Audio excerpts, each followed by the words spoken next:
जिथे एक पासे मुख मंत्री भगवंत मान टोल प्लाजा बंद करवा रहे सन तो दूजे पासे एक होर बड़ा मामला जिहड़ा सुप्रीम कोर्ट पहुँच गया तो पंजाब के सरकारी वकील है जिहड़े उन्होंने दरवाजा खड़काया सुप्रीम कोर्ट का की है मामला इस ते गल करांगे।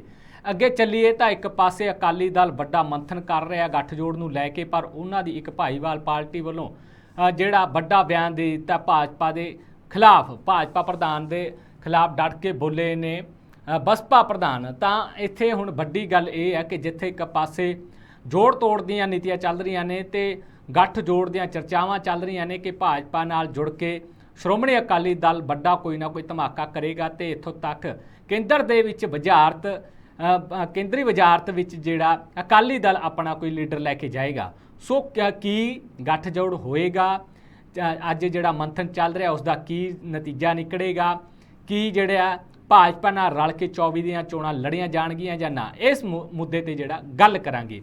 अगे चलीए तो साबका मुख मंत्री चरणजीत सिंह चन्नी एक बार फिर विजिलेंस अगे पेश होए ने ते पेश होने तो बाद जो उन्होंने खुलासे किए जां मान सरकार अगे चैलेंज किया, की है चैलेंज, की विजिलेंस जिहड़ा कुछ कढ पाएगी इस मामले च जां ना, इस ते गल करांगे। प्राइम मुद्दे च इन्हां सारे मामलिਆਂ ते विस्तार नाल चर्चा करने लई साडे नाल जुड़े हुए ने गुरमीत सिंह पलाही जी। सो पलाही साहब बहुत बहुत स्वागत है जी। मेहरबानी, शुक्रिया जी। जी पलाही साहब किवें देखदे हो, एक पासे तो टोल प्लाजा बंद करवाया जा रहा है तो जिहड़ा विधान सभा का सैशन होया उस विच एक्ट भी लिआंदा गया RDF नूं लैके ते उधर नाल दी नाल हुण सुप्रीम कोर्ट भी पहुँच गया सारा मामला ते उत्थे CM मान का एक बयान जां उन्हां दी स्पीच सी, तुसीं भी सुनिया होना, जिस विच वो बोल रहे सीगे कि जल्द ही सानू उम्मीद है कि जल्द ही RDF का पैसा मिल जाएगा, पर मिलिया कुछ नहीं। आखिरकार सुप्रीम कोर्ट पहुँचना पिया। किवें देखदे हो इस मामले नूं कि सरकार अपने काम जां जिहड़ा अपना बयान है वो पक्के तौर पर नहीं दिंदी, क्योंकि मुख मंत्री का जिहड़ा बयान हुंदा है वो आखिरकार कानून बनता है जी। देखो गल ये है भी एक पासे ते भगवंत मान वालों जिहड़ी टोल प्लाजा बंद करने की मुहिम छेड़ी गई है वो असल में बहुतियां हालतां विच भुलेखा पाऊ मुहिम है। बड़ी बारी असी ये गल वेखते हैं कि इहो जिहियां गल्लां बातां जिहड़ियां ने साडे मानयोग भगवंत मान जी करते हैं, जिहड़ियां जमीनी पद्धर ते कुछ होर हुंदियां ने ते असल में कुछ होर हुंदियां ने। देखो टोल प्लाजे जदों इन्हां दीयां तरीकां आई जांदियां ने त्यों त्यों ये बंद हो जाते हैं।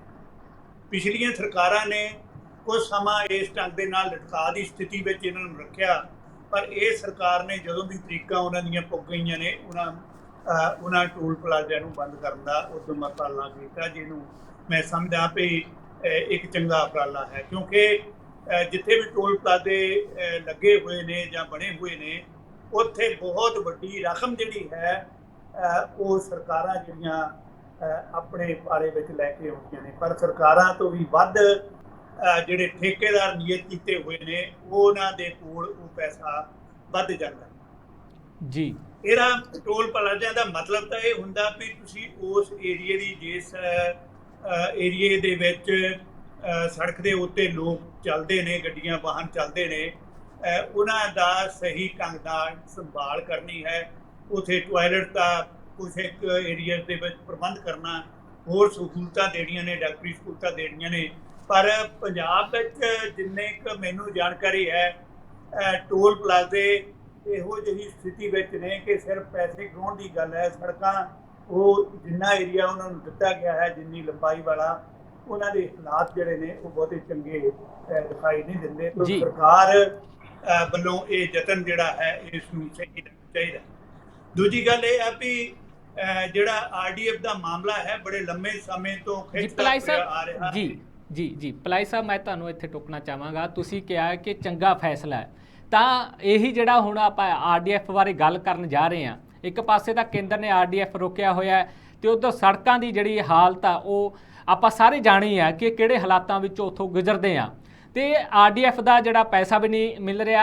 ਜਿਹੜੀ ਕੰਪਨੀ ਦੀ ਮਿਆਦ ਖਤਮ ਹੋ ਗਈ ਸੀ, ਹਾਲਾਂਕਿ ਉਹਨਾਂ ਨਾਲ ਗੱਲ ਕਰਕੇ ਘੱਟ ਰੇਟ ਤੇ ਜਿਹੜਾ ਉਹ ਅੱਗੇ ਠੇਕਾ ਵੀ ਦਿੱਤਾ ਜਾ ਸਕਦਾ ਸੀਗਾ ਤਾਂ ਕਿਵੇਂ ਚੱਲੇਗਾ ਕੰਮ? ਸੜਕਾਂ ਵੀ ਬੰਦ ਹੋ ਜਾਣਗੀਆਂ ਤੇ ਟੋਲ ਪਲਾਜ਼ੇ ਵੀ ਬੰਦ ਹੋ ਰਹੇ ਨੇ, ਸੜਕਾਂ ਦੇ ਟੋਏ ਪਏ ਨੇ, ਆਰਡੀਐਫ ਵੱਲੋਂ ਪੈਸਾ ਨਹੀਂ ਮਿਲ ਰਿਹਾ, ਕੇਂਦਰ ਵੱਲੋਂ ਆਰਡੀਐਫ ਦਾ।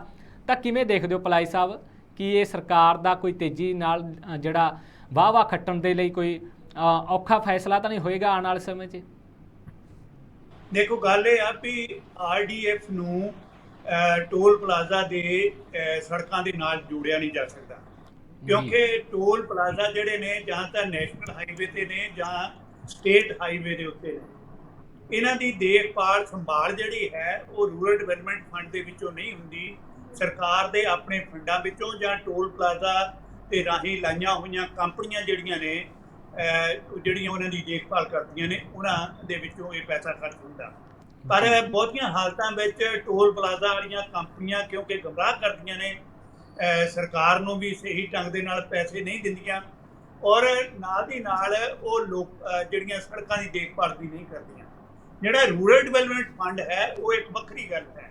ਰੂਰਲ ਡਿਵੈਲਪਮੈਂਟ ਫੰਡ ਦੇ ਵਿੱਚ ਜਿਹੜੀ ਰਕਮ ਆਉਂਦੀ ਹੈ ਜਾਂ ਜਿਹੜੀ ਇਕੱਠੀ ਹੁੰਦੀ ਹੈ ਮਾਰਕੀਟ ਕਮੇਟੀਆਂ ਦੇ ਰਾਹੀਂ ਜਾਂ ਹੋਰ ਸਾਧਨਾਂ ਦੇ ਰਾਹੀਂ, ਉਹ ਪਿੰਡਾਂ ਦੀਆਂ ਜਿਹੜੀਆਂ ਲਿੰਕ ਸੜਕਾਂ ਨੇ ਉਹਨਾਂ ਦੇ ਉੱਤੇ ਉਹ ਪੈਸਾ ਖਰਚ ਹੁੰਦਾ ਜਾਂ ਪਿੰਡਾਂ ਦੇ ਵਿਕਾਸ ਲਈ ਉਹ ਪੈਸਾ ਜਿਹੜਾ ਹੈ ਉਹ ਖਰਚ ਹੁੰਦਾ, ਜਿਹਦੇ ਬਾਰੇ ਬੜੇ ਲੰਮੇ ਸਮੇਂ ਤੋਂ ਕਾਂਗਰਸ ਸਰਕਾਰ ਵੇਲੇ ਵੀ ਤੇ ਹੁਣ ਦੀ ਸਰਕਾਰ ਵੇਲੇ ਵੀ ਕੇਂਦਰ ਸਰਕਾਰ ਦੇ ਨਾਲ ਟਸਲ ਜਿਹੜੀ ਹੈ ਉਹ ਜਾਰੀ ਹੈ। ਹੁਣ ਦੇਖਣਾ ਇਹ ਚਾਹੀਦਾ ਵੀ ਜਿਸ ਵੇਲੇ ਵਿਧਾਨ ਸਭਾ ਦੇ ਵਿੱਚ ਇਹ ਮਾਮਲਾ ਲੈ ਆਂਦਾ ਗਿਆ ਸੀ, ਪਾਸ ਕਰ ਦਿੱਤਾ ਗਿਆ ਸੀ ਆਪਣੀ ਬਹੁਤ ਸੰਮਤੀ ਦੇ ਨਾਲ, ਤੇ ਇਹ ਗੱਲ ਵੇਖਣੀ ਚਾਹੀਦੀ ਸੀ ਕਿ ਗਵਰਨਰ ਦੇ ਰਾਹੀਂ ਸਰਕਾਰ ਨੂੰ, ਉੱਪਰਲੀ ਸਰਕਾਰ ਨੂੰ ਇਹ ਚਿੱਠੀ ਜਿਹੜੀ ਹੈ ਲਿਖੀ ਜਾਂਦੀ ਔਰ ਇਸ ਢੰਗ ਦੇ ਨਾਲ ਇਹ ਪੈਸਾ ਵਧਾਉਣ ਵਾਪਸ ਲੈਣ ਲਈ ਜਾਂ ਆਪਣਾ ਪੈਸਾ ਜਿਹੜਾ ਉਹਨਾਂ ਦੇ ਕੋਲ ਹੈ ਉਸ ਨੂੰ ਰਿਲੀਜ਼ ਕਰਨ ਲਈ ਉਦਮ ਲੱਗ ਜਿਹੜਾ ਹੈ ਕੀਤਾ ਜਾਂਦਾ। ਪਰ ਇੱਥੇ ਤੇ ਗੱਲ ਹੀ ਉਲਟੀ ਹੋ ਜਾਂਦੀ ਹੈ ਵੀ ਜੋ ਇਹ ਕਹਿੰਦੇ ਨੇ ਉਹ ਕਰਦੇ ਨਹੀਂ। ਇਹ ਗੱਲ ਪੱਕੀ ਹੈ ਕਿ ਕੇਂਦਰ ਦੀ ਸਰਕਾਰ ਪੰਜਾਬ ਦੀ ਸਰਕਾਰ ਨੂੰ ਕਿਸੇ ਨਾ ਕਿਸੇ ਹਾਲਾਤ ਦੇ ਵਿੱਚ ਪਰੇਸ਼ਾਨ ਕਰਨਾ ਚਾਹੁੰਦੀ ਹੈ। ਗਵਰਨਰ ਦਾ ਤੇ ਪੰਜਾਬ ਦੇ ਸੀਐਮ ਦਾ ਆਪਸ ਦੇ ਵਿੱਚ ਜਿਸ ਢੰਗ ਦੇ ਨਾਲ ਕਸ਼ਮਕਸ਼ ਜਾਰੀ ਹੈ, ਜਿਸ ਢੰਗ ਦੇ ਨਾਲ ਲੜਾਈ ਜਾਰੀ ਹੈ, ਉਸ ਢੰਗ ਦੇ ਨਾਲ ਕੋਈ ਵੀ ਸਟੇਟ ਗਵਰਨਮੈਂਟ ਦੀ ਚਿੱਠੀ ਜਿਹੜੀ ਹੈ ਗਵਰਨਰ ਦੇ ਰਾਹੀਂ ਉੱਥੇ ਨਹੀਂ ਪਹੁੰਚਦੀ। ਬਿੱਲਾਂ ਦੀ ਤਾਂ ਤੁਸੀਂ ਗੱਲ ਹੀ ਛੱਡੋ, ਸਧਾਰਨ ਚਿੱਠੀ ਵੀ ਜਿਹੜੀ ਹੈ ਉਹ ਵੀ ਸਟੇਟ ਗਵਰਨਮੈਂਟ ਦੀ ਗਵਰਨਰ ਦੇ ਰਾਹੀਂ ਸੈਂਟਰ ਸਰਕਾਰ ਨੂੰ ਨਹੀਂ ਪਹੁੰਚਦੀ। ਉੱਥੇ ਤਾਂ ਯਤਨ ਇਸ ਗੱਲ ਦਾ ਕਰਨ ਦੀ ਲੋੜ ਸੀ ਕਿ ਮੁੱਖ ਮੰਤਰੀ ਆਪ ਕੰਸਰਨ ਡਿਪਾਰਟਮੈਂਟ ਦੇ ਮੰਤਰੀ ਦੇ ਕੋਲ ਜਾਂਦੇ ਔਰ ਉਹਨਾਂ ਨੂੰ ਆਪਣੀ ਗੱਲ ਸਮਝਾ ਕੇ ਪੈਸੇ ਰਿਲੀਜ਼ ਕਰਾਉਣ ਦਾ ਯਤਨ ਕਰਦੇ। ਤੇ ਕੁਝ ਇੱਕ ਜਿਹੜੀਆਂ ਡਿਸਕ੍ਰਿਪੈਂਸੀਜ਼ ਨੇ ਜਿਹੜੀਆਂ ਸਟੇਟ ਆਮ ਤੌਰ ਤੇ ਨਹੀਂ ਕਰਦੇ, ਉਹਦੇ ਵਿੱਚ ਕੁਝ ਆਡਿਟ ਆਬਜੈਕਸ਼ਨ ਲੱਗਦੇ ਨੇ, ਉਹਨਾਂ ਨੂੰ ਪੂਰਾ ਕਰਨ ਦਾ ਯਤਨ ਕਰਦੇ, ਨਾ ਕਿ ਉਹ ਕੋਰਟ ਦੇ ਰਾਹੀਂ ਇਹ ਪੈਸੇ ਲਿਆਉਣ ਦਾ ਉਦਮ ਉਪਰਾਲਾ ਕਰਦੇ। ਕਿਉਂਕਿ ਭਗਵੰਤ ਮਾਨ ਨੂੰ ਸੁਪਰੀਮ ਕੋਰਟ ਦੇ ਵਿੱਚ ਪਿਛਲੇ ਦਿਨਾਂ ਦੇ ਵਿੱਚ ਜਿਹੜੀ ਗਵਰਨਰ ਦੀ ਤੇ ਪੰਜਾਬ ਗਵਰਨਮੈਂਟ ਦੀ ਜਾਂ ਸੀਐਮ ਦੀ ਟੱਕਰ ਹੋਈ ਹੈ, ਉਸ ਦੇ ਵਿੱਚ ਕੁਝ ਰਾਹਤ ਮਿਲੀ ਸੀ, ਉਹਨਾਂ ਨੂੰ ਕੁਝ ਇਸ ਢੰਗ ਦਾ ਉਹਨਾਂ ਦੇ ਹੱਕ ਦੇ ਵਿੱਚ ਫੈਸਲਾ ਹੋ ਗਿਆ ਸੀ, ਉਹਨਾਂ ਨੂੰ ਜਿਹੜਾ ਵਿਧਾਨ ਸਭਾ ਦਾ ਇਜਲਾਸ ਬਣਾਉਣ ਦੀ ਖੁੱਲ੍ਹ ਮਿਲ ਗਈ ਸੀ। ਇਸ ਕਰਕੇ ਸਾਰਾ ਕੁਝ ਜਿਹੜਾ ਹੈ ਆਪਣਾ ਸੀਐਮ ਸਾਹਿਬ ਜਿਹੜੇ ਨੇ ਗਵਰਨਰ ਦੇ ਰਾਹੀਂ ਜਾਂ ਕੇਂਦਰ ਸਰਕਾਰ ਦੇ ਨਾਲ ਗੱਲਬਾਤ ਕਰਕੇ ਨਹੀਂ, ਸਗੋਂ ਸੁਪਰੀਮ ਕੋਰਟ ਦੀਆਂ ਡਾਇਰੈਕਸ਼ਨਾਂ ਦੇ ਨਾਲ ਲੈਣਾ ਚਾਹੁੰਦੇ ਨੇ। ਇਹਦੇ ਨਾਲ ਤੁਸੀਂ ਦੇਖੋ ਕਿ ਕਿੰਨੇ ਪੈਸੇ ਜਿਹੜੇ ਨੇ ਸਰਕਾਰੀ ਵਕੀਲਾਂ ਦੇ ਜਾਂ ਇਹਨਾਂ ਨੇ ਪ੍ਰਾਈਵੇਟ ਤੌਰ ਤੇ ਜਿਹੜਾ ਵਕੀਲ ਕੋਈ ਕੀਤਾ ਹੋਏਗਾ ਬੜਾ ਖਰਚ ਹੋਏਗਾ ਔਰ ਹੋਰ ਜਿਹੜੇ ਪੈਸੇ ਜਿਹੜੇ ਨੇ ਮੈਂ ਸਮਝਦਾ ਹਾਂ ਉਸ ਦਾ ਤੇ ਸਮੇਂ ਦਾ ਜਿਹੜਾ ਨੁਕਸਾਨ ਹੋਏਗਾ। ਸੋ ਇਸ ਮਾਮਲੇ ਤੇ ਬੜੀ ਸੋਚ ਵਿਚਾਰ ਕਰਕੇ ਅਗਲਾ ਕਦਮ ਪੁੱਟਣ ਦੀ ਲੋੜ ਸੀ, ਜਿਹੜਾ ਕਿ ਕਾਹਲੀ ਦੇ ਵਿੱਚ ਮੈਂ ਸਮਝਦਾ ਪੁੱਟਿਆ ਗਿਆ ਹੈ। ਇਹ ਡਾਇਰੈਕਟ ਤੌਰ ਤੇ ਟੇਕ ਅਪ ਕਰਨ ਦਾ ਮਸਲਾ ਸੀ। ਜੀ ਪਲਾਈ ਸਾਹਿਬ, ਇੱਥੇ ਗੱਲ ਕਰਦੇ ਆ ਤਾਂ ਇੱਕ ਪਾਸੇ ਮਾਨ ਸਰਕਾਰ ਦਾਅਵੇ ਕਰ ਰਹੀ ਹੈ ਕਿ ਅਸੀਂ ਮੀਟਿੰਗਾਂ ਵੀ ਕੀਤੀਆਂ, ਚਿੱਠੀਆਂ ਵੀ ਲਿਖੀਆਂ, ਤਾਂ ਕਰਕੇ ਹੁਣ ਸੁਪਰੀਮ ਕੋਰਟ ਜਾਣਾ ਪਿਆ। ਦੂਜੀ ਸਾਈਡ ਦੇਖੀਏ ਤਾਂ ਆਰਡੀਐਫ ਨੂੰ ਲੈ ਕੇ ਕੇਂਦਰ ਸਰਕਾਰ ਦਾਅਵਾ ਠੋਕ ਰਹੀ ਹੈ ਜਾਂ ਕੇਂਦਰ ਸਰਕਾਰ ਦੇ ਮੰਤਰੀ ਦਾਅਵਾ ਠੋਕ ਰਹੇ ਨੇ ਕਿ ਅਸੀਂ ਆਰਡੀਐਫ ਤਾਂ ਬੰਦ ਕੀਤਾ ਹੈ ਕਿ ਕੈਪਟਨ ਸਰਕਾਰ ਨੇ ਜਿਹੜੇ ਪੈਸੇ ਦਿੱਤੇ ਸੀ ਕਿਸਾਨਾਂ ਨੂੰ ਉਹ ਆਰਡੀਐਫ ਦੇ ਵਰਤੇ ਗਏ ਕਰਜ਼ਾ ਮੁਆਫੀ ਦੇ ਲਈ। ਕੀ ਜਿਹੜੇ ਕਰਜ਼ਾ ਮੁਆਫੀ ਦੇ ਲਈ ਪੈਸੇ ਵਰਤੇ ਗਏ ਉਸ ਨੂੰ ਸਹੀ ਤਰੀਕੇ ਨਾਲ ਮਾਨ ਸਰਕਾਰ ਜਿਹੜਾ ਉਸ 'ਤੇ ਕੰਮ ਨਹੀਂ ਕਰ ਪਾਈ ਕਿ ਉਹਨਾਂ ਨੇ ਵਰਤ ਲਏ ਬੇਸ਼ੱਕ, ਪਰ ਅੱਗੇ ਤੋਂ ਅਸੀਂ ਵਿਸ਼ਵਾਸ ਦਿਵਾਉਂਦੇ ਹਾਂ, ਅੱਗੇ ਤੋਂ ਅਸੀਂ ਜਿਹੜਾ ਆਰਡੀਐਫ ਦਾ ਪੈਸਾ ਹੋਏਗਾ ਉਹ ਸਿੱਧਾ ਆਰਡੀਐਫ ਦੇ ਤਹਿਤ ਰੂਰਲ ਡਿਵੈਲਪਮੈਂਟ ਤੇ ਹੀ ਲੱਗੇਗਾ। ਸੋ ਇਸ ਦੇ ਤਹਿਤ ਹੁਣ ਸੁਪਰੀਮ ਕੋਰਟ ਦਾ ਦਰਵਾਜ਼ਾ ਖੜਕਾ ਕੇ ਉੱਥੋਂ ਕੀ ਕੁਝ ਨਿਕਲੇਗਾ ਜਾਂ ਨਾ, ਕਿਉਂਕਿ ਦਿੱਲੀ ਦੀ ਸਰਕਾਰ ਦੇਖੀਏ ਤਾਂ ਦਿੱਲੀ ਦੀ ਆਪ ਸਰਕਾਰ ਵੀ ਸੁਪਰੀਮ ਕੋਰਟ ਤੇ ਕਿਸੇ ਨਾ ਕਿਸੇ ਮੁੱਦੇ ਤੇ ਰੋਜ਼ਾਨਾ ਵਾਂਗ ਖੜੀ ਹੁੰਦੀ ਹੈ। ਜੀ ਸਰ। ਦੇਖੋ, ਮੈਂ ਪਹਿਲਾਂ ਹੀ ਗੱਲ ਕੀਤੀ ਆ ਵੀ ਇਸ ਮਾਮਲੇ ਤੇ ਦਬੱਲੀ ਗੱਲਬਾਤ ਕਰਕੇ ਕੋਈ ਮਸਲਾ ਜਿਹੜਾ ਹੈ ਹੱਲ ਕਰ ਲੈਣਾ ਚਾਹੀਦਾ ਸੀ। ਬਿਨਾਂ ਸ਼ੱਕ ਕੈਪਟਨ ਦੀ ਸਰਕਾਰ ਨੇ ਉਸ ਪੈਸੇ ਵਿੱਚੋਂ ਕੁਝ ਪੈਸਾ ਜਿਹੜਾ ਹੈ ਕਿਸਾਨਾਂ ਲੋਨ ਮਾਫੀ ਲਈ ਵਰਤ ਲਿਆ ਹੋਏਗਾ, ਪਰ ਬਹੁਤਾ ਪੈਸਾ ਜਿਹੜਾ ਹੈ ਉਹ ਆਰਡੀਐਫ ਦਾ ਸਾਰੇ ਦਾ ਸਾਰਾ ਪੈਸਾ ਇਸ ਆੜ ਦੇ ਵਿੱਚ ਰੋਕ ਲੈਣਾ, ਇਸ ਨੂੰ ਕੇਂਦਰ ਸਰਕਾਰ ਦਾ ਕੋਈ ਸਹੀ ਫੈਸਲਾ ਨਹੀਂ ਕਿਹਾ ਜਾ ਸਕਦਾ। ਇਹ ਗੱਲ ਵੱਖਰੀ ਹੈ ਵੀ ਕੁਝ ਪੈਸਾ ਜਿਹੜਾ ਕੇਂਦਰ ਇਸ ਗੱਲ ਲਈ ਰਿਜ਼ਰਵ ਰੱਖ ਕੇ ਕਿ ਇਹ ਲੋਨ ਦੇ ਉੱਤੇ ਖਰਚਿਆ ਗਿਆ, ਬਾਕੀ ਪੈਸਾ ਜਿਹੜਾ ਰਿਲੀਜ਼ ਕਰ ਦੇਣਾ ਚਾਹੀਦਾ ਸੀ। ਔਰ ਦੂਜੇ ਮਾਮਲੇ ਦੇ ਉੱਤੇ ਸਟੇਟ ਤੇ ਸੈਂਟਰ ਨੂੰ ਆਪਸ ਵਿੱਚ ਫੈਸਲਾ ਕਰਕੇ ਅੱਗੋਂ ਹਦਾਇਤਾਂ ਦੇ ਕੇ ਇਸ ਮਾਮਲੇ ਨੂੰ ਨਿਬੇੜ ਲੈਣਾ ਚਾਹੀਦਾ ਸੀ। ਪਰ ਕਿਉਂਕਿ ਗੱਲ ਟੱਕਰ ਦੀ ਹੈ, ਇਹ ਵੀ ਜਿੱਦ ਕਰਦੇ ਨੇ ਸਟੇਟ ਸਰਕਾਰ ਬਾਰੇ ਤੇ ਉੱਪਰ ਵਾਲੇ ਵੀ ਚਾਹੁੰਦੇ ਨੇ ਵੀ ਅਸੀਂ ਪੰਜਾਬ ਦੀ ਸਰਕਾਰ ਨੂੰ ਕਿਸੇ ਨਾ ਕਿਸੇ ਹਾਲ ਦੇ ਵਿੱਚ ਸਬਕ ਸਿਖਾਉਣਾ ਹੈ। ਔਰ ਸਬਕ ਸਿਖਾਉਣ ਦੀ ਜਿਹੜੀ ਨੀਅਤ ਹੈ ਉਸ ਨੇ ਪੰਜਾਬ ਤੇ ਸੈਂਟਰ ਸਰਕਾਰ ਦੇ ਦਰਮਿਆਨ ਇੱਕ ਜੰਗਨਾਮਾ ਜਿਹੜਾ ਹੈ ਸ਼ੁਰੂ ਕੀਤਾ ਹੋਇਆ, ਇੱਕ ਜੰਗ ਸ਼ੁਰੂ ਕੀਤੀ ਹੈ ਜਿਹੜੀ ਕਿਸੇ ਪਾਸੇ ਲੱਗਣ ਦਾ ਨਾਂ ਨਹੀਂ ਲੈਂਦੀ, ਜਿਹਦੇ ਨਾਲ ਪੰਜਾਬ ਦੇ ਲੋਕਾਂ ਦਾ ਬੜਾ ਵੱਡਾ ਨੁਕਸਾਨ ਹੋਇਆ। ਦੇਖੋ, ਹੁਣ ਬਰਸਾਤਾਂ ਦੇ ਦਿਨ ਨੇ, ਹੁਣ ਸੜਕਾਂ ਹੋਰ ਵੀ ਜ਼ਿਆਦਾ ਟੁੱਟਣਗੀਆਂ, ਲੋਕਾਂ ਦੇ ਐਕਸੀਡੈਂਟ ਹੋਣਗੇ, ਬਿਮਾਰੀਆਂ ਤਾਂ ਪਹਿਲਾਂ ਹੀ ਲੋਕਾਂ ਨੂੰ ਰੀੜ੍ਹ ਦੀ ਹੱਡੀ ਦੀਆਂ ਤੇ ਹੋਰ ਹੱਡੀਆਂ ਦੀਆਂ ਬਹੁਤ ਹੈਗੀਆਂ ਨੇ। ਜਦੋਂ ਉਹ ਸੜਕਾਂ ਦੇ ਉੱਤੇ ਲਗਾਤਾਰ ਸਕੂਟਰਾਂ ਮੋਟਰਸਾਈਕਲਾਂ ਤੇ ਜਾਣਗੇ ਤੇ ਉਹਨਾਂ ਦਾ ਹੋਰ ਵੀ ਨੁਕਸਾਨ ਜ਼ਿਆਦਾ ਹੋਏਗਾ। ਚੰਗੀਆਂ ਪੱਕੀਆਂ ਸੜਕਾਂ ਜਿਹੜੀਆਂ ਨੇ ਉਹ ਸਿਹਤ ਦੀ ਸੰਭਾਲ ਲਈ ਬੜੀਆਂ ਜ਼ਰੂਰੀ ਨੇ ਤੇ ਇਸ ਮਾਮਲੇ ਨੂੰ ਪੰਜਾਬ ਦੀ ਸਰਕਾਰ ਨੂੰ ਵੀ ਸਮਝਣਾ ਚਾਹੀਦਾ, ਲੋਕਾਂ ਦੀ ਹਤੈਸ਼ੀ ਹੋਣ ਦੇ ਨਾਤੇ ਤੇ ਸੈਂਟਰ ਸਰਕਾਰ ਨੂੰ ਵੀ ਸਮਝਣਾ ਚਾਹੀਦਾ। ਇਹਨਾਂ ਮਾਮਲਿਆਂ ਦੇ ਵਿੱਚ ਜਿਹੜੇ ਲੋਕ ਭਲਾਈ ਦੇ ਮਾਮਲੇ ਨੇ ਉਸ ਦੇ ਵਿੱਚ ਟੱਕਰ ਲੈਣ ਦੀ ਗੱਲ ਜਿਹੜੀ ਹੈ ਨਹੀਂ ਹੋਣੀ ਚਾਹੀਦੀ। ਜੀ, ਅੱਗੇ ਗੱਲ ਕਰੀਏ ਤਾਂ 24 ਦੇ ਇਲੈਕਸ਼ਨ ਨੂੰ ਲੈ ਕੇ ਸਾਰੀਆਂ ਪਾਰਟੀਆਂ 'ਚ ਉਤਲ ਫੁਤਲ ਜਾਂ ਹਫੜਾ ਦਫੜੀ ਜੀ ਮੱਚੀ ਦਿਖਾਈ ਦੇ ਰਹੀ ਹੈ। ਹਰ ਇੱਕ ਪਾਰਟੀ ਹੁਣ ਮੀਟਿੰਗਾਂ 'ਚ ਜੁਟੀ ਹੋਈ ਹੈ। ਤਾਂ ਇਸ ਦੇ ਤਹਿਤ ਹੁਣ ਸ਼੍ਰੋਮਣੀ ਅਕਾਲੀ ਦਲ ਨੇ ਅੱਜ ਵੱਡਾ ਮੰਥਨ ਜਿਹੜਾ ਸੱਦਿਆ ਹੈ ਸੁਖਬੀਰ ਸਿੰਘ ਬਾਦਲ ਦੀ ਕੋਠੀ 'ਚ। ਤਾਂ ਇਸੇ ਦੌਰਾਨ ਜਿਹੜੇ ਉਹਨਾਂ ਦੀ ਭਾਈਵਾਲ ਪਾਰਟੀ ਹੈ ਬਹੁਜਨ ਸਮਾਜ ਪਾਰਟੀ, ਉਹਨਾਂ ਦੇ ਪ੍ਰਧਾਨ ਜਸਵੀਰ ਸਿੰਘ ਗੜੀ ਦਾ ਬਿਆਨ ਸਾਹਮਣੇ ਆਇਆ ਜਾਂਦਾ ਹੈ। ਤਾਂ ਭਾਜਪਾ ਪ੍ਰਧਾਨ ਨੂੰ ਘੇਰਿਆ ਜਾਂਦਾ। ਕਿਵੇਂ ਦੇਖਦੇ ਹੋ, ਕੀ ਕੋਈ ਗੱਲ ਬਣੂਗੀ? ਕੀ ਮੰਥਨ ਵਿੱਚੋਂ ਕੁਝ ਗੱਠ ਜੋੜ ਦੀ ਗੱਲ ਨਿਕਲੇਗੀ? ਜੇ ਨਿਕਲਦੀ ਹੈ ਤਾਂ ਜਿੱਥੇ ਇੱਕ ਪਾਸੇ ਕਿ ਅਕਾਲੀ ਦਲ ਪਾਰਟੀ ਹੈ ਜਿਹੜੀ ਦਾ ਚਰਚਾ 'ਚ ਹੈ ਕਿ ਉਹਨਾਂ ਦਾ ਇੱਕ ਜਿਹੜਾ ਲੀਡਰ ਹੈ ਉਹ ਵਜ਼ਾਰਤ ਵਿੱਚ ਲਿਆ ਜਾਏਗਾ, ਕੇਂਦਰੀ ਵਜ਼ਾਰਤ ਵਿੱਚ, ਤਾਂ ਦੂਜੇ ਪਾਸੇ ਜਸਵੀਰ ਸਿੰਘ ਗੜੀ ਭਾਜਪਾ ਪ੍ਰਧਾਨ ਸੁਨੀਲ ਜਾਖੜ ਤੇ ਖੂਬ ਸ਼ਬਦੀ ਹਮਲੇ ਕਰ ਰਹੇ ਨੇ। ਕੀ ਲੱਗਦਾ ਕਿ ਗੱਠਜੋੜ ਹੋ ਪਾਏਗਾ ਜਾਂ ਕੁਝ ਮੰਤਰੀ ਦਾ ਅਹੁਦਾ ਜਿਹੜਾ ਅਕਾਲੀ ਦਲ ਨੂੰ ਮਿਲ ਪਾਏਗਾ? ਜੀ ਗੱਲ ਸੁਣੋ, ਗੱਲ ਤਾਂ ਬੜੀ ਸਾਫ਼ ਸੁਥਰੀ ਆ ਕਿ ਗੱਠਜੋੜ ਤਾਂ ਆਲਰੇਡੀ ਹੋ ਚੁੱਕਾ।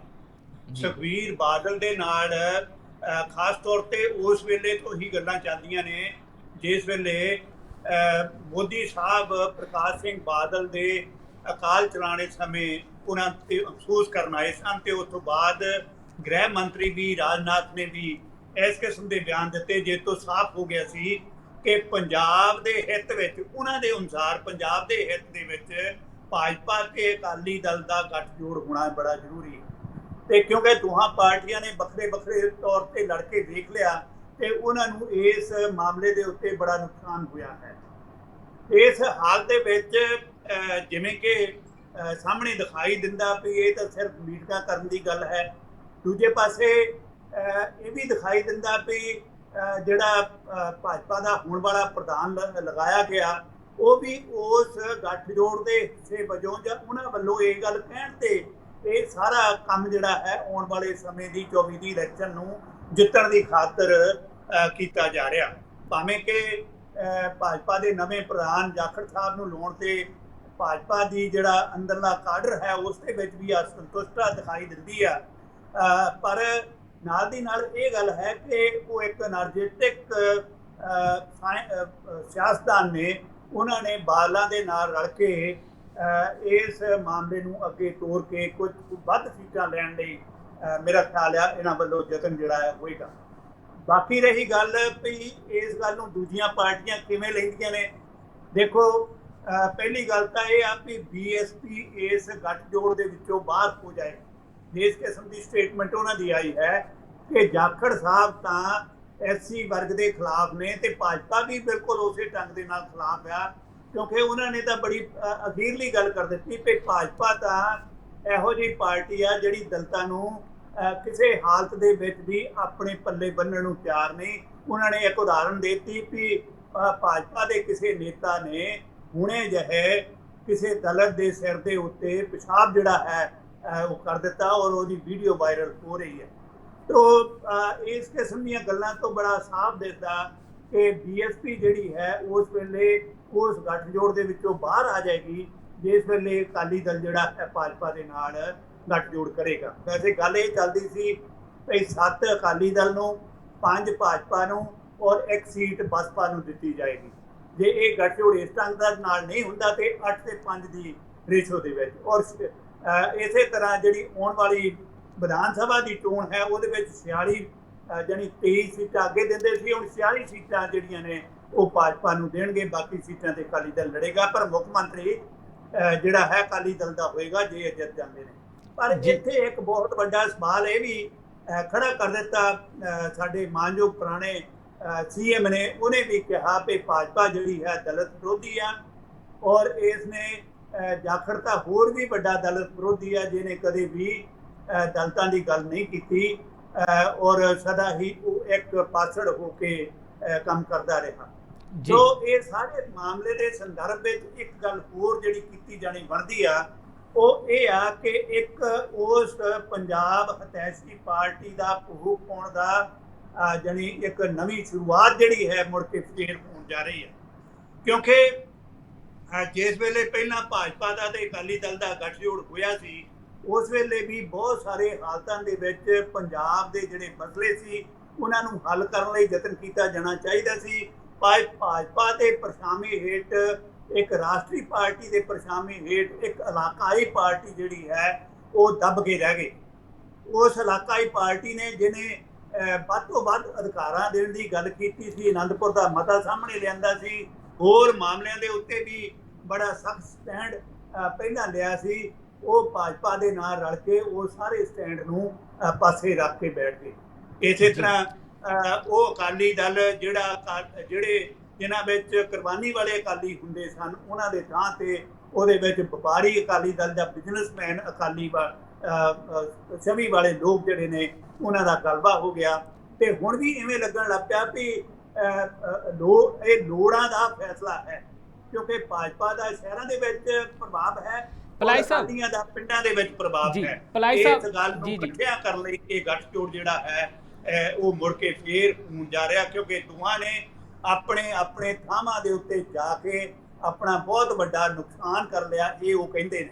ਪਰ ਲੋਕਾਂ ਦੇ ਵਿੱਚ ਵੀ ਇਹ ਗੱਲ ਸਾਹਮਣੇ ਆ ਰਹੀ ਆ ਕਿ ਸਿਰਫ ਗੱਡੀਆਂ ਦੀ ਖਾਤਰ, ਚੋਣ ਦੀ ਖਾਤਰ ਇਹ ਗੱਠਜੋੜ ਜਿਹੜਾ ਹੋ ਰਿਹਾ, ਸਹੀ ਮਾਇਨਿਆਂ ਦੇ ਵਿੱਚ ਇੱਕ ਇਲਾਕਾਈ ਪਾਰਟੀ ਜਿਹੜੀ ਉਸ ਇਲਾਕੇ ਦੀ ਤਰਜਮਾਨੀ ਕਰਨ ਵਾਲੀ ਹੈ, ਉਸ ਇਲਾਕੇ ਦੇ ਹਿੱਤਾਂ ਨੂੰ ਸਮਝਣ ਵਾਲੀ ਪਾਰਟੀ ਹੈ, ਜਿਸ ਨੇ ਜਿਸ ਦੀ ਉਮਰ ਲਗਭਗ 100 ਸਾਲ ਹੋ ਗਈ ਆ ਔਰ ਪੰਜਾਬ ਤੇ ਪੰਜਾਬੀਆਂ ਤੇ ਸਿੱਖਾਂ ਦੀ ਖਾਤਰ ਲੜਦੀ ਰਹੀ ਹੈ, ਉਹ ਮੁੜ ਕੇ ਫੇਰ ਇੱਕ ਵੱਡੇ ਬੋੜ ਦੀ ਛਾਂ ਦੇ ਥੱਲੇ ਆ ਕੇ ਆਪਣਾ ਪਰਛਾਵਾਂ ਜਿਹੜਾ ਹੈ ਉਹ ਖਤਮ ਕਰ ਲਿਆ। ਜੀ ਭਲਾਈ ਸਾਹਿਬ, ਛੋਟਾ ਜਿਹਾ ਸਵਾਲ ਹੈ ਤੇ ਛੋਟਾ ਜਿਹਾ ਹੀ ਆਨਸਰ ਦਿਓ ਜੀ ਕਿ ਜਿਹੜੀ ਬਹੁਜਨ ਸਮਾਜ ਪਾਰਟੀ ਆ ਉਹ ਇਸੇ ਕਰਕੇ ਤਾਂ ਨਹੀਂ ਇਸ ਤਰ੍ਹਾਂ ਦੇ ਬਿਆਨ ਦੇਣ ਲੱਗੀ ਕਿ ਉਹਨਾਂ ਦੇ ਹਿੱਸੇ ਇੱਕ ਸੀਟ ਜਾਰੀ ਹੈ? ਤੇ ਦੂਜੀ ਗੱਲ ਤੁਸੀਂ ਕਿਹਾ ਜਾਂ ਚਰਚਾ ਕੀਤੀ ਹੈ ਕਿ ਐਸਸੀ ਵਰਗ ਵੱਲੋਂ ਵੀ ਖੁਸ਼ੀ ਜੀ ਦਿਖਾਈ ਨਹੀਂ ਦੇ ਰਹੀ ਜਾਖੜ ਦੇ ਪ੍ਰਧਾਨ ਬਣਨ ਤੇ ਦੂਜੀ ਸਾਈਡ ਅੱਜ ਇੱਕ ਜਿਹੜਾ ਭਾਜਪਾ ਦਾ ਪੁਰਾਣਾ ਵਰਕਰ ਸੀਗਾ ਉਸ ਨੇ ਜਿਹੜੇ ਆ ਖੁਲਾਸੇ ਕੀਤੇ ਆ, ਕੱਪੜੇ ਪਾੜ ਦਿੱਤੇ ਬੀਜੇਪੀ ਦੇ ਦਫ਼ਤਰ ਦੇ ਬਾਹਰ ਜਾ ਕੇ। ਉਹਨੇ ਕਿਹਾ ਕਿ ਜਦੋਂ ਕਾਂਗਰਸ ਵਿੱਚ ਸੀਗੇ ਸੁਨੀਲ ਜਾਖੜ ਤਾਂ ਉਦੋਂ ਕਿਹੜੇ ਹਿੰਦੂ ਨੂੰ ਉਹਨਾਂ ਨੇ ਜੋੜਿਆ ਤੇ ਕਿੰਨੀ ਕੁ ਕਾਡਰ ਉਹਨਾਂ ਨੇ ਤਿਆਰ ਕਰ ਲਿਆ। ਕਿਵੇਂ ਦੇਖਦੇ ਹੋ ਕਿ ਹੁਣ ਭਾਜਪਾ ਨੇ ਸੁਨੀਲ ਜਾਖੜ ਨੂੰ ਪ੍ਰਧਾਨ ਲਾ ਕੇ ਪੁੱਠਾ ਪੰਗਾ ਤਾਂ ਨਹੀਂ ਲੈ ਲਿਆ? ਦੇਖੋ, ਇਹ ਭਾਜਪਾ ਦੇ ਉੱਪਰਲੀ ਲੀਡਰਸ਼ਿਪ ਦੀ ਇੱਕ ਗਿਣੀ ਮਿੱਠੀ ਪਲਾਨਿੰਗ ਹੈ। ਇਸ ਨੂੰ ਪੁੱਠਾ ਪੰਗਾ ਉਹ ਨਹੀਂ ਗਿਣਦੇ। ਕਾਰਨ ਉਸਦਾ ਇਹ ਹੈ ਕਿ ਇੱਥੋਂ ਦੇ ਜਿਹੜੇ ਪੰਜਾਬ ਦੇ ਲੀਡਰ ਸੀ, ਉਹਨਾਂ ਨੇ ਪਿਛਲੇ ਸਮੇਂ ਦੇ ਵਿੱਚ ਭਾਜਪਾ ਦੀ ਉੱਪਰਲੀ ਲੀਡਰਸ਼ਿਪ ਦੇ ਅਨੁਸਾਰ ਕਾਰਗੁਜ਼ਾਰੀ ਨਹੀਂ ਕੀਤੀ। ਇਹ ਭਾਜਪਾ ਪੰਜਾਬ ਧੜਿਆਂ ਦੇ ਵਿੱਚ ਵੰਡੀ ਹੋਈ ਸੀ, ਲੋਕਾਂ ਦੇ ਵਿੱਚ ਇਹ ਆਪਣਾ ਆਧਾਰ ਨਹੀਂ ਬਣਾ ਸਕੀ। ਸ਼ਹਿਰਾਂ ਦੇ ਵਿੱਚ ਵੀ ਇਸ ਨੇ ਉਸ ਢੰਗ ਦੇ ਨਾਲ ਕੰਮ ਕੀਤਾ ਨਹੀਂ। ਪਿੰਡਾਂ ਦੇ ਵਿੱਚ ਇਹਨਾਂ ਦੀ ਦੁਰਦਸ਼ਾ ਇਸ ਕਰਕੇ ਵੀ ਜ਼ਿਆਦਾ ਹੋ ਗਈ ਕਿ ਕਿਸਾਨ ਮੂਵਮੈਂਟ ਵੇਲੇ ਇਹਨਾਂ ਨੇ ਸਹੀ ਮਾਇਨਿਆਂ ਦੇ ਵਿੱਚ ਉੱਪਰਲੀ ਜਿਹੜੀ ਕੇਂਦਰੀ ਲੀਡਰਸ਼ਿਪ ਸੀ, ਉਹਨਾਂ ਨੂੰ ਕਿਸਾਨਾਂ ਦੀ ਮੂਵਮੈਂਟ ਬਾਰੇ ਸਹੀ ਜਾਣਕਾਰੀ ਨਹੀਂ ਦਿੱਤੀ। ਇਹੀ ਕਹਿੰਦੇ ਰਹੇ ਵੀ ਇਹ ਤਾਂ ਇੱਕ ਸਧਾਰਨ ਦੀ ਮੂਵਮੈਂਟ ਹੈ, ਆਪਣੇ ਆਪ ਖਤਮ ਹੋ ਜਾਏਗੀ। ਸੋ ਇਸ ਮਾਮਲੇ ਦੇ ਉੱਤੇ ਕੇਂਦਰ ਸਰਕਾਰ ਆਪਣੇ ਆਪ ਨੂੰ ਫਸਿਆ ਮਹਿਸੂਸ ਕਰਨ ਲੱਗ ਪਈ ਸੀ ਕਿ ਭਾਜਪਾ ਨੇ ਵੀ ਇਹ ਮਹਿਸੂਸ ਕਰਤਾ ਕਿ ਸਾਡੀ ਪੰਜਾਬ ਇਕਾਈ ਜਿਹੜੀ ਹੈ, ਸਾਨੂੰ ਸਹੀ ਢੰਗ ਦੇ ਫੈਸਲੇ ਲੈਣ ਦੇ ਵਿੱਚ ਰੁਕਾਵਟ ਹੈ। ਇਸੇ ਕਰਕੇ ਉਹਨਾਂ ਨੇ ਬਹੁਤ ਵੱਡੀ ਗਿਣਤੀ ਦੇ ਵਿੱਚ ਆਲੇ ਦੁਆਲੇ ਦੇ ਹੋਰ ਲੀਡਰ ਜਿਹੜੇ ਨੇ ਉਹ ਭਾਜਪਾ ਦੇ ਵਿੱਚ ਸ਼ਾਮਲ ਕਰ ਲਏ ਨੇ, ਤੇ ਉਹਨਾਂ ਸਾਰਿਆਂ ਨੂੰ ਦੂਜਿਆਂ ਨੂੰ ਦਰਕਿਨਾਰ ਕਰਕੇ ਇੱਕ ਇਹੋ ਜਿਹਾ ਪਲਾਨਿੰਗ ਬਣਾਈ ਹੈ ਕਿ ਭਾਜਪਾ ਦੇ ਉੱਪਰ ਕਾਂਗਰਸ ਦੇ ਨਾਲ ਰਲਗੜ ਜਿਹੜਾ ਰਾਜਨੀਤੀ ਵਾਲਾ ਚੱਕਰ ਹੈ, ਉਸ ਨੂੰ ਸਾਹਮਣੇ ਲਿਆ ਕੇ ਇੱਕ ਇਲੈਕਸ਼ਨ ਜਿਹੜੀ ਹੈ 24 ਦੀ ਲੜੀ ਜਾਏ, ਜਿਹਦੇ ਵਿੱਚ ਸੀਟਾਂ ਜਿਹੜੀਆਂ ਨੇ ਵੱਧ ਲਈਆਂ ਜਾਣ। ਦੂਜਾ ਉਹਨਾਂ ਦੇ ਮਨ ਵਿੱਚ ਇਹ ਹੈ ਕਿ ਜਿਸ ਢੰਗ ਦੇ ਨਾਲ ਪਿਛਲੇ ਸਮੇਂ ਦੇ ਵਿੱਚ ਉਹਨੇ NDA ਜਿਹੜੀ ਇਹਨਾਂ ਦਾ ਫਰੰਟ ਬਣਿਆ ਹੋਇਆ ਸੀ, ਉਹਦੇ ਭਾਈਵਾਲ ਪਾਰਟੀਆਂ ਨੂੰ ਹੌਲੀ ਹੌਲੀ ਕਰਕੇ ਪਾਸੇ ਕਰ ਦਿੱਤਾ ਸੀ ਜਾਂ ਉਹ ਪਾਸੇ ਚਲੇ ਗਏ ਸੀ। ਪਰ ਹੁਣ ਕਿਉਂਕਿ ਕਾਂਗਰਸ ਤੇ ਹੋਰ ਪਾਰਟੀਆਂ ਇਕਜੁੱਟ ਹੋ ਰਹੀਆਂ ਨੇ, ਤੇ ਭਾਜਪਾ ਨੂੰ ਇਵੇਂ ਲੱਗਣ ਲੱਗ ਪਿਆ ਕਿ ਆਉਣ ਵਾਲੇ ਸਮੇਂ ਦੇ ਵਿੱਚ ਉਹਨਾਂ ਦਾ ਰਾਜ ਭਾਗ ਜਾ ਸਕਦਾ। ਇਸ ਕਰਕੇ ਉਹ ਇਲਾਕਾਈ ਪਾਰਟੀਆਂ ਜਾਂ ਉਹਨਾਂ ਪਾਰਟਨਰਾਂ ਨੂੰ ਜਿਹੜੇ ਉਹਨਾਂ ਦੇ ਨਾਲ ਪਹਿਲਾਂ ਸਨ, ਉਹਨਾਂ ਨੂੰ ਆਪਣੇ ਪਾਲੇ ਵਿੱਚ ਕਰਨ ਲਈ ਇਸ ਕਿਸਮ ਦਾ ਜਿਹੜਾ ਉਦਮ ਉਪਰਾਲਾ ਜਾਂ ਇਸ ਕਿਸਮ ਦੀ ਪਲਾਨਿੰਗ ਜਿਹੜੀ ਆ ਕਰ ਰਹੀ ਆ। ਉਹਨਾਂ ਨੂੰ ਇਸ ਗੱਲ ਦਾ ਵੀ ਪਤਾ ਹੈ ਕਿ ਭਾਜਪਾ ਦੇ ਜਿਹੜੇ ਪੰਜਾਬ ਦੇ ਵਰਕਰ ਨੇ ਜਾਂ ਕਿਸੇ ਵੀ ਥਾਂ ਦੇ ਕੋਈ ਬਹੁਤੇ ਵਰਕਰ ਨੇ, ਉਹ ਕੋਈ ਬਹੁਤੀ ਵੱਡੀ ਬਗਾਵਤ ਨਹੀਂ ਕਰਨਗੇ, ਸਿਰਫ ਕੁਝ ਸਮੇਂ ਦਾ ਰੋਸ ਕਰਕੇ ਉਸ ਗੱਲ ਨੂੰ ਖਤਮ ਕਰ ਲੈਣਗੇ।